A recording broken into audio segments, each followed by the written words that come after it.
बिस्मिल्लाहिर्रहमानिर्रहीम।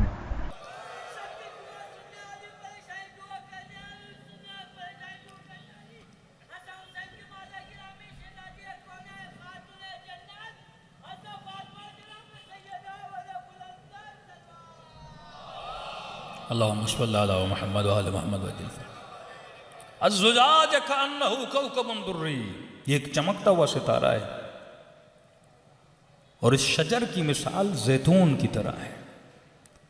और ये जैतून वो है जो कभी बुझने वाला नहीं है। और फिर किसी और सूरत में खुदा कसम खाता है, वत्तीन व जैतून, मुझे कसम है इंजीर की, मुझे कसम है जैतून की। तो आज दुनिया में अक्लमंद से अक्लमंद भी इंसान कभी फल की कसम नहीं खाता, कोई आलू और सब्जी और सेब की कसम नहीं खाता। ये खुदा है जो अक़लुल आक़िलीन है, जो अहकमुल हाकिमीन है, साहिब हिकमत। वो खुदा कैसे किसी फल की कसम खा सकता है? तो मेरे मासूम मेरे छठे इमाम से पूछा, मौला ये तीन क्या है, ये जैतून क्या है, ये बलद अमीन क्या है, ये तूर सीना क्या है? तो इमाम ने तशरीफ फरमाया तीन से मुराद हसन है, जैतून से मुराद हुसैन इब्न अली है, तूर सीना से मुराद अली इब्न अबी तालिब हैं, बलद अमीन से मुराद वो सरजमीन मक्का है जहां पे मोहम्मद को बुलाया गया। अब आइए थोड़ा मेडिकल साइंस की तरफ जाते हैं। जापान के दो डॉक्टर्स ने रिसर्च की, कहा कि इंसान बूढ़ा क्यों होता है। कहा 35 साल या 36 साल तक इंसान की बॉडी में जवानी की एक प्रोटीन होती है, वो ऑटोमेटिकली बॉडी बनाता है, इंसान जवान रहता है। 35 ईयर्स के बाद या 37 ईयर्स के बाद वो प्रोटीन खत्म होना शुरू हो जाती है, और जैसे जैसे खत्म होती है इंसान बूढ़ा होता जाता है। अब बॉडी उस चीज को खुद ब खुद बनाती नहीं है। अब इन्होंने कहा कि क्या करें, कौन सी चीज इंसान को खिलाएं कि इंसान थोड़ा बहुत जवान तो रहे।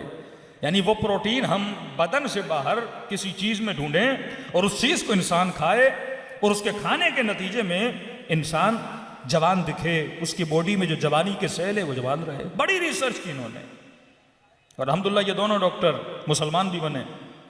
रिसर्च की, और रिसर्च करने के बाद इनको वो प्रोटीन 2 फलों में मिला कि अगर कोई ये 2 फल खाए तो वो जवानी का प्रोटीन इनके अंदर मौजूद है। यानी हजारों फलों को देखने के बाद इस नतीजे पे पहुंचे, और उन 2 फलों का नाम था, एक इंजीर था, एक जैतून था। मिस्र के पीएचडी होल्डर कुरान की स्टडी में एक डॉक्टर थे, उन्होंने जैसे जापानीज डॉक्टर्स की रिसर्च पढ़ी, उनको फौरन लेटर लिखा कि आपने इन 2 फलों को जमा किया, एक का नाम इंजीर, एक का नाम जैतून है, और आप बड़ा इफ्तिखार कर रहे हैं, फख्र कर रहे हैं कि भाई जो इन 2 को खाएगा, और हमने बड़ी मेहनतों के बाद इस नतीजे पे पहुंचे हैं, वो इंसान जवान रहेगा। और तादाद भी उन्होंने जो बताई वो वही है, मतलब जितनी मरतबा कुरान में इंजीर का नाम आया उतने इंजीर खाओ, जितनी मरतबा जैतून का नाम आया उतने जैतून खाओ, तो नतीजा उन्हीं डॉक्टर्स का निकलता है। इन्होंने फौरन वो कुरान की आयतें भेजी, और जैसे जापानीज डॉक्टर ने देखा कि ये वाहिद मुसलमानों की किताब है जहाँ पे खुदा ने इन दोनों फलों को एक साथ उनकी कसम खाई है, और इस एजाज कुरान को देखकर वो फौरन क्या हो गए, मुसलमान हो गए। लेकिन यहाँ पे फजीलत का एक नुक्ता मेरे जहन में आ रहा है, अगर इंजीर को कोई खाए, अगर जैतून को कोई खाए, यानी अपनी रूटीन बना दे, अपने बच्चों को खिलाएं, तो इंसान के अंदर जवानी के प्रोटीन बनते हैं और जवान रहता है। और इंजीर से मुराद हसन इब्न अली, जैतून से मुराद हुसैन इब्न अली, यानी जिन फलों की निस्बत इनके साथ हो जाए उनके खानों से बंदा जवान रहता है। और रसूल ने उनकी फजीलत में क्या फरमा, इन्नल हसन वल हुसैन सैयदा शबाब अहलिल जन्ना।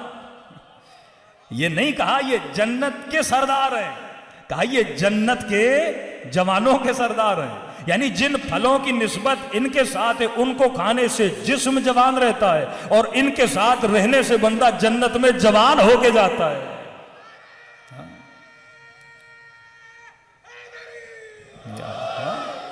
ये वो फजीलत अली अली अली अली अली अली अली अली अली अली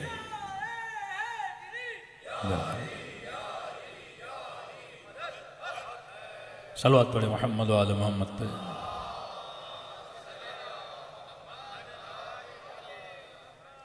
तो ये वो तरीका है, एक तरीका ये आप कुरान से फ़ज़ाइल अहले बैत को बयान करें, कुरान के स्टडी के मुताबिक फ़ज़ाइल अहले बैत को बयान करें।